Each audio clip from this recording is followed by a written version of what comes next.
Hi, my name is Regina Lynch and I'm the Executive President of Age the Church in Need International.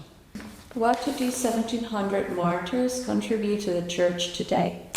So, first of all, the Church has always had martyrs in the early century. The first martyr was St. Stephen.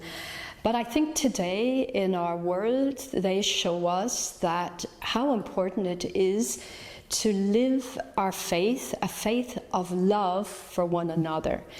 And I think what is very significant about this group of martyrs is that it's not we're just talking about Catholics, but also about Orthodox, about Protestants.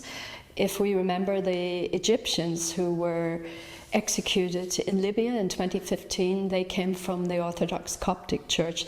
So this unites us Christians in our love of one another and our fidelity to the Word of God. Which regions of the world have seen the most Christians die for their faith, and why? According to the latest research of the Vatican, and it's not complete of course, but the biggest number of martyrs in the last 25 years have come from Africa.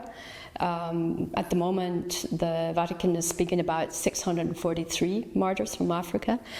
And these are mainly the victims of terrorism, of jihadism, of ethno-political fights. It's an amazing number, and these are the ones that are already recognized, and we don't know how many more there are in addition to them. What is the common testimony they all share, despite their very different circumstances of martyrdom? I think they show us that they really lived their faith, that they were ready to pay the ultimate price, and that following the plans of God are much more important than following the plans of mankind. And we know that Christ died on the cross out of love for us, but it wasn't a useless death. It was a death that gave us hope, that led to redemption. And so I think this is a message that all of them were ready to put their faith before anything else. Why is this celebration so important for ACN? I think, this is part of the DNA of ACN. We have always, from the beginning of the organization, the early years, we have recognized and celebrated the martyrs in the early years, in the 1950s. These were the bishops, the priests, the sisters, the lay people who were being persecuted by communism, who were dying in the gulags of Stalin.